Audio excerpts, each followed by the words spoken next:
Women in Indian Agriculture by Vivan Sharan and Prachi Arya for Business World. In the run-up to Independence Day, Professor Ashok Gulati wrote a scathing critique of what he has described as elitist biases in public policy that ignore the reality of the masses in rural areas. The reality he describes is that of low rates of growth in agriculture, a sector that majority of Indians still depend on. Indeed, the low growth rates of agriculture, averaging 2%, should alarm the elite.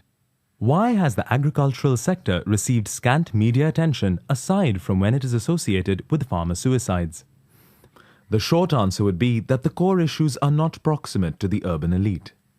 After all, issues connected to agriculture include fundamental challenges such as land rights that only get highlighted through the false binary of the shrill political debate on land acquisition. When we picture the Indian farmer, we see Gajendra Singh, who took his life at the Aam Aadmi Party rally earlier this year.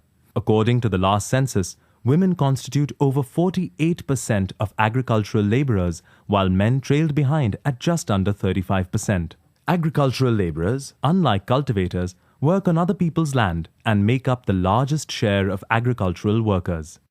Moreover, while the work participation rate of urban women is significantly low at 15.4%, rural women contribute nearly twice that figure. It is no secret that economic and social empowerment of women is central to development. Higher levels of female literacy indicate a direct correlation with higher income levels of agricultural households. There are at least 3 ways in which the numbers and trends mentioned above can be better reflected in policy and interventions in the agriculture sector. The value ascribed to women's labor compared to that of men often differs based on the type of society, that is, patriarchal or matriarchal.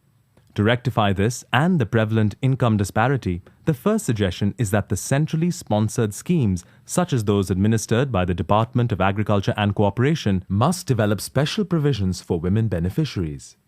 Second, financial product design of the banking and insurance system does not yet take into account critical gender differences that reflect in aspects such as social equity, intra-household bargaining positions, and restrictions on mobility. Women face additional constraints when accessing agriculture services. For instance, formal credit approval from banks often requires ownership of material assets to serve as collateral.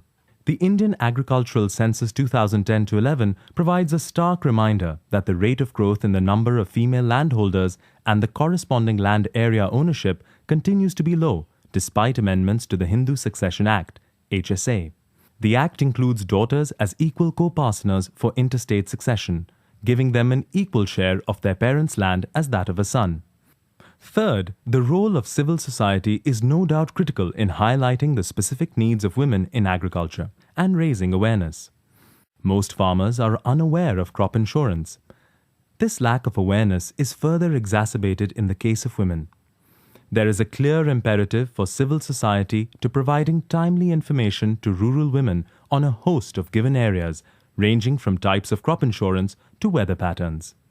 This can be done through a number of means, particularly by leveraging the penetration of technology such as telecommunications. Whether we like it or not, the country's destiny is closely tied to that of the agricultural sector. Vivan Sharan is a partner and Prachi Arya a legal associate at the Cohen Advisory Group, New Delhi.